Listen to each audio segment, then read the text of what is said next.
अस्सलाम वालेकुम वीवर्स, और एक मरतबा फिर हाजिर हूँ आपकी खिदमत में अपना प्रोग्राम एक सवाल डॉक्टर अजमल मलिक के साथ को लेकर। आपकी मोहब्बत और आपकी इनायत है कि आप मेरे इस प्रोग्राम को पसंद करते हैं। अदरवाइज़ मेरे प्रोग्राम्स के कमेंट्स में से इनबॉक्स में कुछ ऐसे दोस्तों के भी तकलीफ़ दे कमेंट्स मिलते हैं जिससे उनकी कैफियत का अंदाज़ा लगाया जा सकता है। ताहम उन दोस्तों को बाकी के वो हज़ारों कमेंट्स देखने चाहिए जो इस प्रोग्राम को इतना लाइक करें और वो मेरे प्रोग्राम के लाइक्स को देखें और वॉच टाइम को देखें, तो फिर उनकी गलतफहमी दूर हो जाएगी। कोई भी दोस्त अगर मुझे अच्छा नहीं समझता तो मेरे प्रोग्राम को पॉजिटिवली देखे तो ज़रूर इंजॉय करेगा। बहरहाल ये छोटी सी बात जिसको कहना मैं बहुत ज़रूरी समझता था, क्योंकि मुझे इनबॉक्स में कुछ 2-4 ऐसे दोस्तों के मैसेजेस मिले हैं जिनकी वजह से मुझे उनकी तकलीफ़ का एहसास हुआ है, उनका मदावा करना बहुत ज़रूरी था। बहुत शुक्रिया। तो मेरे आज प्रोग्राम में एक मरतबा फिर पाकिस्तान टेलीविज़न, फिल्म और स्टेज इंडस्ट्री का चमकता दमकता सितारा, नौजवान आदमी, खूबसूरत फनकार रज़ी खान मौजूद हैं। Welcome Razi Khan ji. Thank you sir, thank you so much. Razi Khan साहब, आप कैसे हैं? मैं अल्हम्दुलिल्लाह ठीक हूँ। पिछले प्रोग्राम की निस्बत इतने गैप के बाद आपसे रब्ता हुआ है तो आप फ्रेश लग रहे हैं पिछली दफ़ा की निस्बत। बस ये तब शायद मैं किसी रिकॉर्डिंग से सीधा आपके पहुंचे पास आया था, तो अभी मैं सीधा घर से, आप घर से आए हैं, फ्रेश आया हूँ। या मेरा वो प्रोग्राम करने के बाद आपने मेरी उन बातों पर अमल करना शुरू कर दिया था, लास्ट प्रोग्राम वाली। हाँ, मैंने आपसे कहा था कि बिल्कुल बिल्कुल बिल्कुल बिल्कुल मैंने आपसे कहा था कि फनकार जो होता है वो रोमांटिक होता है, और आपने कभी रोमांस पर किसी गर्लफ्रेंड पर पैसे खर्च किए? आपने कहा नहीं। फिर मैंने कहा कि मैंने सुना लड़कियां आप पर पैसे खर्च करती हैं, तो आप हैरान हुए। कहीं उसके बाद मतलब फैसला तो नहीं कर ले भी कुड़ियां ने पैसे खर्च कराइए? खुदा का वास्ता, टाइम को गुजरे हुई देर हो गई है और काफी वो भुगत चुका हूँ पहले मैं। अच्छा, क्या हो गया फिर? आपने वो जो पैसे खर्च कर रही थी वो मेरा प्रोग्राम देखने के बाद रुक गई? वो नहीं देख रही थी। बड़े दोस्त अब आप भी जो होते हैं ना, वो भी बड़ा वो टिकचिकने करते हैं, वो बड़ा क्लियर हो गया था। अब दोबारा फिर इसने ऑन ईयर जाना है, वो बात फिर दोबारा इस बात को क्लोज कर दें यहाँ प्लीज। और ये जो प्रोग्राम है इसमें से भी डिलीट कर दें। ऐसा कभी नहीं हो सकता। नहीं, उसमें नहीं हुआ तो इधर से कब होगा? अच्छा, ये इस मरतबा फिर एक डिफरेंट सा सवाल है आप। जी सर। सवाल है कि आप बड़े अच्छे फनकार हैं, बड़े अच्छे एक्टर हैं, थैंक यू। हर मीडियम पर काम कर रहे हैं, जी। तो ये फनकार बनने का फैसला क्यों किया? कोई दूसरा काम क्यों नहीं किया? फनकार बनने का फैसला इस चीज का मुझे भी नहीं पता। अच्छा, आपको ये पता ही नहीं कि आपने एक्टर बनने का फैसला क्यों किया? यस। अब इसका मतलब है कि बने बनाए एक्टर है। मैं आपको उस पर थोड़ा सा वजाहत कर देता हूँ जी। कि मेरे डैडी टीचर। अच्छा, वो टीचर, ठीक है। तो फिर उन्होंने मुझे, जब मेरी तालीम शुरू हुई जी, तो मैंने 5वीं क्लास तक को एजुकेशन, अच्छा, यानी कि इंग्लिश मीडियम स्कूल, सही। वहाँ पे हमारा एक स्कूल में इवेंट होता था, मीना बाजार। अच्छा, उस मीना बाजार में मिसें वो बच्चों को ना एक्टिंग सिखाती थी। सही। तो मैंने वो एक्टिंग जो घर में वो अपने हस्बैंड के साथ और फैमिली के साथ कर लेती थी, उन्होंने आपको सिखाना शुरू कर दिया। आप भी टीचर हैं, अब आपको भी इन चीजों का पता ही है। हाँ, मतलब मैं एक टीचर हूँ। हाँ, डायरेक्टर हैं। बिल्कुल सही है। ठीक है ना। मैं शोबिज का टीचर हूँ, शोबिज का डायरेक्टर हूँ, वही तालीम देता हूँ अगले वही बात करते हैं। लेकिन आपको मैंने लास्ट टाइम भी कहा था कि आपको कोई नहीं विन कर सकता। नहीं, मुझे बहुत से लोग विन कर चुके हैं, आपको इस बात का नहीं पता। अच्छा जी। फर्क आप में और मुझ में ये है कि आप पर पैसे खर्च किए जाते हैं, मुझ पर नहीं किए जाते। सर छड़ जो क्यों मेरे पीछे तुसी मैं ना बक्से तो कोई टैक्स वाले बुआने ने मेरे पीछे जी इन्हों फड़ो जी इनके पीछे कुड़ियां में इन्वेस्ट कर दिया। हाँ। अच्छा, तो वो मिसेज जो थी ना जी, वो सिखाती थी जी। और मैं 2 साल तो मुझे कुछ नहीं इस तरह था। जब मैं आया हूँ ना 3री क्लास में, जी जी, 3री, 4थी और 5वीं 3 साल मैंने जी उस मीना बाजार में ड्रामे का फर्स्ट अवार्ड जो था जी वो मुझे मिला। छोटी उम्र में एक चीज आपको मिल जाए तो फिर इंसान छोटी उम्र में आपको वो चीज मिल जाए जो बहुत सारे लोगों को बड़ी उम्र में नहीं मिली। इज्जत किसी उम्र में मिल जाए। हाँ हाँ, नहीं, इज्जत तो छोटी उम्र से होनी चाहिए, और इज्जत करने वाले जो हैं वो हर उम्र में, छोटी उम्र में मिल जाए तो ज्यादा मजा आता है। चले इस तरह समझ लें। हाँ जी, ठीक, चले, ठीक हो गया। और मतलब आपकी इज्जत करने वाले छोटी उम्र से ही आपको, छोटी उम्र में मुझे आपसे इज्जत बचाने वाले जो है वो किस उम्र में मिले? वो मुझे मेरे हिसाब से कभी भी नहीं मिले। इज्जत किसी ने परवाह नहीं की ना कि इज्जत बचाने की कोई जरूरत कि नहीं। ये है शरीफ आदमी। बहुत ज्यादा बहुत आला। बहुत ज्यादा। हाँ तो 7वीं क्लास से फिर मैं अपनी जो ट्यूशंस थी जी। वो भाग जाता था वहां से। स्कूल से भाग जाते थे या ट्यूशन से भागते थे? स्कूल जाता था, अच्छा। ट्यूशन से मैं भाग जाता था। वो आप एक्टिंग के शोबे में जाने के लिए? वो मैं आता था बागे जिना ओपन एयर, वहां पे एक्टिंग हो रही होती थी। अच्छा। तो मैंने किसी सोर्स से मुझे पता चला कि वहां पे एक्टिंग होती है। सही। तो जब तक मुझे नहीं पता था तब तक मैं ट्यूशन भी नहीं छोड़ता था। सही। जब मुझे पता चल गया मैं ट्यूशन से वो कहते फ्लिप हुए और वहां चले भाग गए। वो इस तरह का अमल कोई एक हफ्ता चला है। ठीक है। उसके बाद वही जो मेरे इजाज साहब मेरे टीचर थे, उन्होंने मेरे अब्बू को, वो उनका घर भी शादबाग में था, हमारे एरिया में था। अच्छा। तो मेरे अब्बू को उन्होंने पूछा कि यार वो इस्लाम साहब आपका बेटा ट्यूशन क्यों नहीं ले रहा? वो तो रोज ट्यूशन जाता है। सही। बस वो जिस दिन मैं फिर वो आया हूँ घर वापस, तो मैंने बैग रखा है। उस दिन आपको पता चल गया कि घर वालों को पता लग गया है कि नहीं, मुझे भी नहीं पता चला। अच्छा। मैंने बहुत खाना शाना खाया है, खाना शाना खा के उठा, मेरे अब्बू ने कहा हाँ किधरों आए? ट्यूशन तो आया थे, बड़ा लेट हो गया। मैं कहा बुझो आज काम बड़ा हार्ड है। सही। वो एक थप्पड़ मुझे लगा है। अच्छा। वो मेरे कान से वो जो आज 1122 चलती है उस तरह की आवाज आनी शुरू हो गई। वो एक थप्पड़ लगने के बाद फिर मुझे उन्होंने यानी कि स्टिक पकड़ ली, टीचर थे ना, उन्होंने मुझे मारा। फिर मेरी अम्मी ने छुड़ाया कि चलो ये वो ओका हो गया। फिर उस थप्पड़ से मैं तकरीबन 6 माह कहीं नहीं निकला। आपने फिर किसी को जाकर बताया कि देखो तुमने मुझे कहा था कि ये एक्टिंग शुरू कर दो? किसी लड़की ने तारीफ की होगी ना आपकी? नहीं सर, कि एक्टर आप बड़े अच्छे लगते हैं। और नहीं सर, अभी मेरी एज ही नहीं थी ऐसी कि मैं लड़कियों की इन बातों को अमल करता। अच्छा, 7वीं जमात में थे आप? 7वीं जमात में था। हाँ, ये मैट्रिक के बाद। अभी 7वीं जमात में तो बच्चा होता है, उस एज में तो लड़की की बात जहन में बैठ जाती है। नहीं। हाँ सर, उस एज में तो ये पता ही नहीं होता कि ये लड़की आंटी है या सिस है या इसमें क्या। नहीं, ये आपने फिर ऐसे ही खामखा, वो जो आपकी गर्लफ्रेंड थी उसको आपने कहा कि मुझे तुमसे बचपन से प्यार था।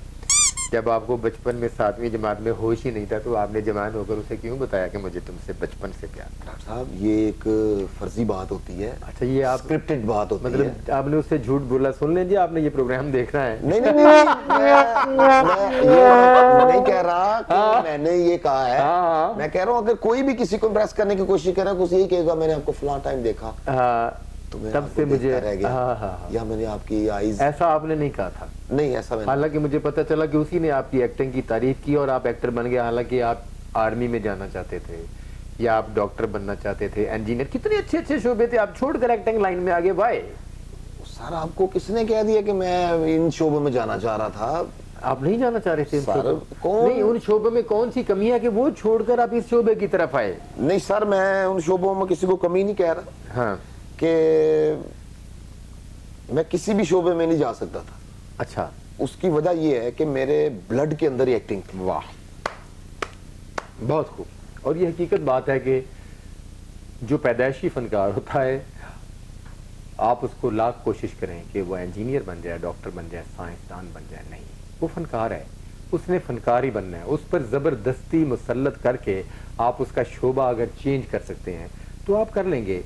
बड़ों के एहतराम में वो फनकार अपना शोबा चेंज कर लेगा, मगर उसकी लाइफ उसकी मर्जी के मुताबिक नहीं चलेगी। आप भी एक पैदाइशी फनकार थे, ऐसा ही है कि आपने सोचा ही नहीं कि किसी दूसरे शोबे में जाना है। सर, मैं बिलीव कीजिएगा कि मैं जब से इस शोबिज़ में हूँ या जब से मुझे सेंस आई है कि ये शोबिज़ है, मुझे आज तक एक सेकंड के लिए भी ज़हन में वो कोई ऐसी ख्वाहिश नहीं आई कि मैं इसको छोड़ के वो जॉब कर लूँ या वो कर लूँ।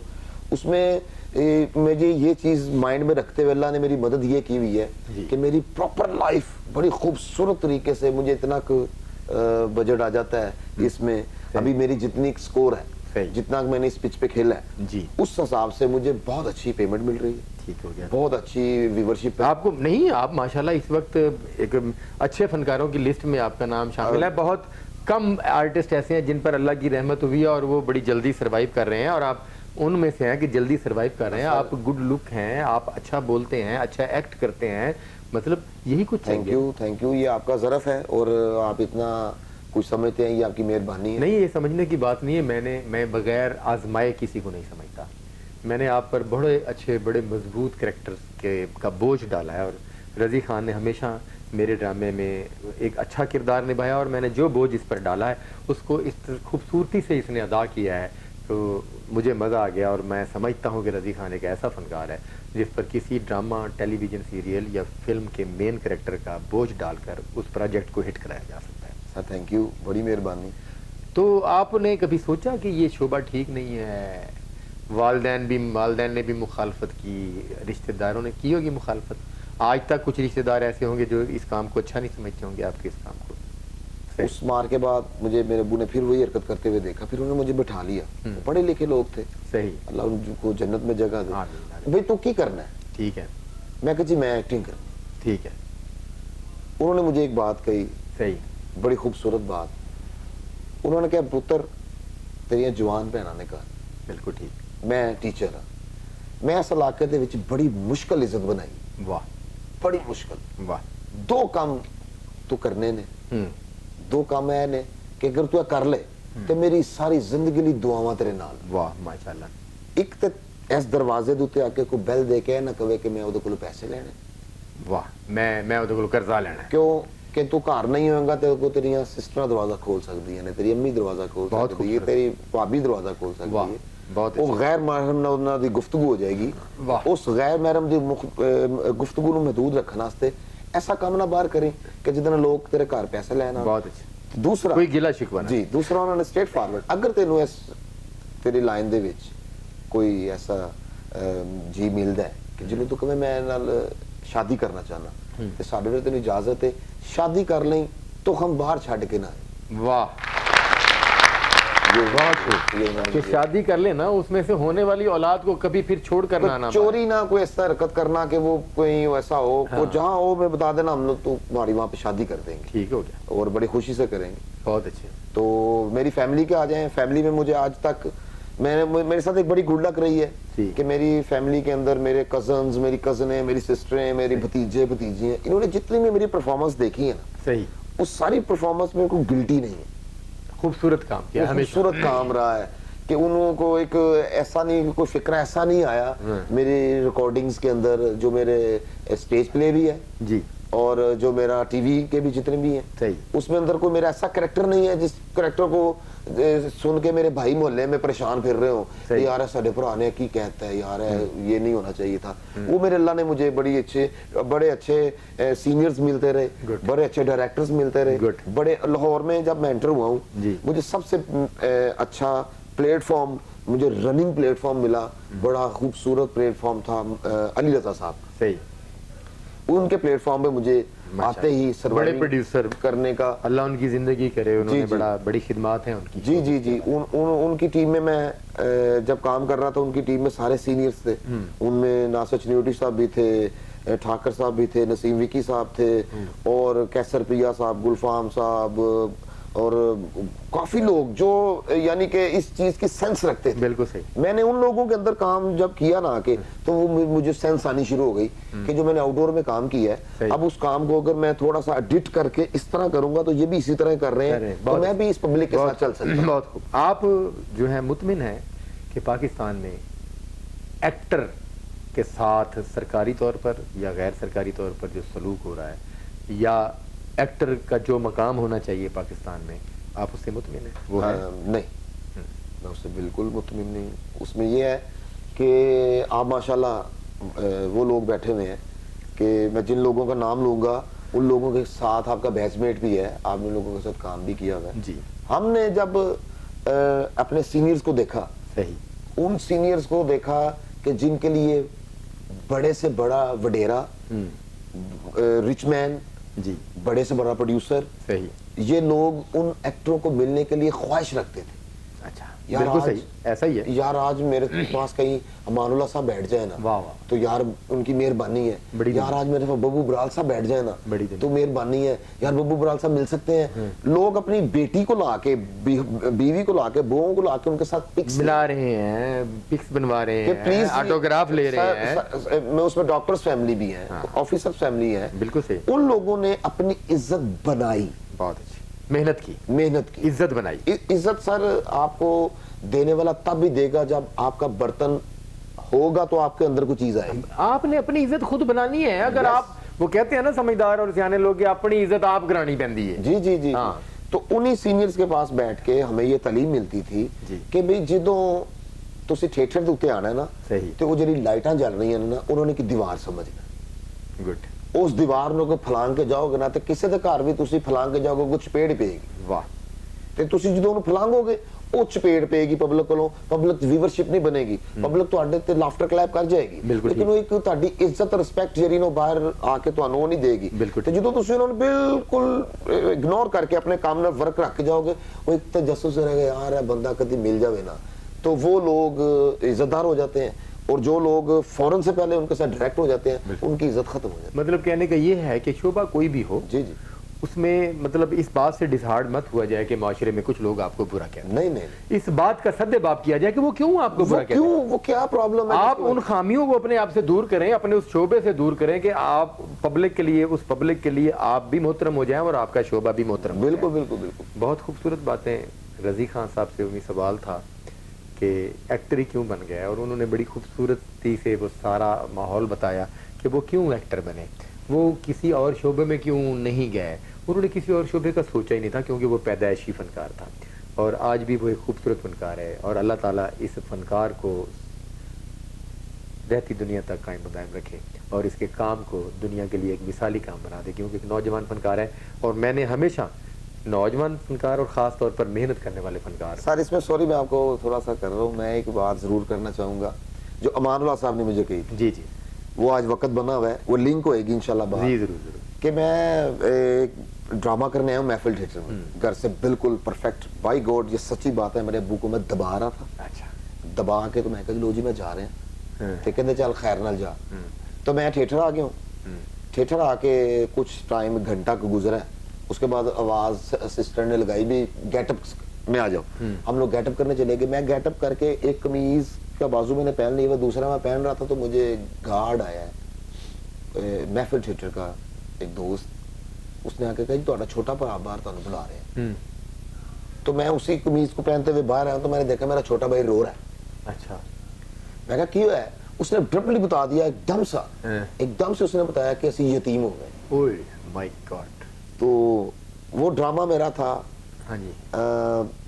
उसमें अच्छू का मेरा रोल था। अच्छा, वो मेरा अच्छू का रोल करना था, तो पूरे ड्रामे में लिंक था, वो सही, सब जुड़े हुए थे उसके साथ।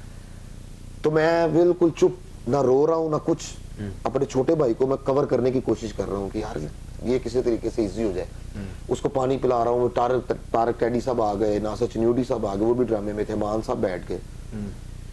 तो मुझे सब ने कहा कि तू जा। अमान साहब ने मुझे आवाज दी, रजी खान पुत्र तेरा पुत्र है, जो हो गया ना ये हो गया। वाह। सारी जिंदगी जिथे जिथे इंटरव्यू देन बैठेगा, ਇਹ ਗੱਲ ਜਦੋਂ तू करेगा तो इस गल करते बड़ा प्राउड फील करेगा कि भाई मेरे घर में डेड बॉडी पड़ी थी और मैं शो कर रहा था। मैं अपने काम के साथ जो है ना वो इंसाफ कर रहा था, मैंने अपने काम की कोई कभी कोताही नहीं की है। तो सर मैंने, यानी कि मुझे कंफर्म था कि मेरा बाप घर फोत हुआ हुआ पड़ा हुआ है, तो मैं वो लोगों को हंसाने में माहिर था, मैं उन लोगों को इंटरटेन कर रहा था। तो उसमें एक फिक्रा भी आता है जो मेरे बाप का लिंक करता है। उसमें मैं अच्छू का रोल है मेरा, तो मैं एंड पे मुझे पुलिस पकड़ने आती है, तो पुलिस मुझे पकड़ के कहती है अच्छू तू साडे नाल थाने चल ते असी तेनू इंसाफ लैके देंगे, साडे तबार कर। तो मैं कहता हूँ बस कर दे साहब, किहड़े कानून दे पे गल करना है, किहड़े इतबारां दी पे गल करना है। पहला इतबार तेरे कानून दा कीता ते बंब धमाके च मां मर गई, दूजा इतबार तेरे कानून दा कीता ते भैन दे दुपट्टे नूं हत्थ पै गया, तीसरा इतबार तेरे कानून दा कीता ते सिर तो प्यो दा साया टुर गया। और जब मैंने ये कहा ना सिर तो प्यो दा साया तो उधर उसी वक्त वाले साहब का इंतकाल हो चुका था। वो रोज मैं कर रहा था फिक्रा, उस दिन वो फिक्रा जहाँ पे मेरी हिचकी निकली है, उसके बाद मैं रोया हूँ। फिर पूरी टीम सेट पे थी। वाह। वो क्लैप जो मुझे महफिल थिएटर में हुई है, मान साहब ने जो करवाई थी कि इसका बाप घर में फोत पड़ा और ये आपको एंटरटेन कर रहा है, वो मुझे शायद वो क्लैप पूरी जिंदगी ना। वाह। मैं इस बात को यहीं पर खत्म कर देता हूँ प्लीज, मैं अपने इस प्रोग्राम को यहीं पर खत्म कर देता हूँ। सिर्फ बताना ये था फनकार से मैंने पूछा है कि फनकार ही क्यों बना है। दुनिया में और भी बहुत सारे शोबे हैं, किसी भी शोबे में आपको इंटरटेन करने के लिए, आपका वर्क करने के लिए, आपका काम करने के लिए, कोई भी गवर्नमेंट का मुलाजिम है या अपने इदारे का महकूम है, वो इतनी बड़ी कुर्बानी नहीं देता कि बाप की मैयत घर पे पड़ी हुई है और वो आपको इंटरटेन करने की ड्यूटी अदा कर रहा है। फनकार ऐसे नहीं बन जाता। फनकार बड़े दुख, बड़ी तकलीफ़ें, बड़ी कुर्बानियाँ देकर फनकार बनता है। और जब वो ऐसे मराहिल से गुज़रता है तो इस चीज़ का एहसास सिर्फ उसी को होता है कि वो उसके अंदर क्या गुजर रही है, ये सिर्फ वही जानता है। चंद लोग जो है ना, तमाशबीन जिन्हें कहते हैं, उनके वो सख्त जुमले उस वक्त भी वो साथ साथ बर्दाश्त करता है। कहने का मतलब ये है कि ये फनकार आपके मुल्क के सफ़ीर हैं। इनको क्लैब भी आप करते हैं, महंगा टिकट खरीद कर भी आप ही देखते हैं, मगर कुछ ऐसे घड़ियाँ भी होती हैं जब उनको प्यार, मोहब्बत और हमदर्दी की ज़रूरत होती है और आपकी तरफ से तल्ख जुमले मिलते हैं। फनकार को उसका जायज़ मकाम सरकार की तरफ से नहीं मिलता। सरकार और देखने वालों से गुजारिश है कि वो ये मकाम न दें, थोड़ा सा हौसला ज़रूर दें। आइंदा प्रोग्राम में फिर किसी फनकार के साथ हाजिर होंगे। अल्लाह हाफ़िज़।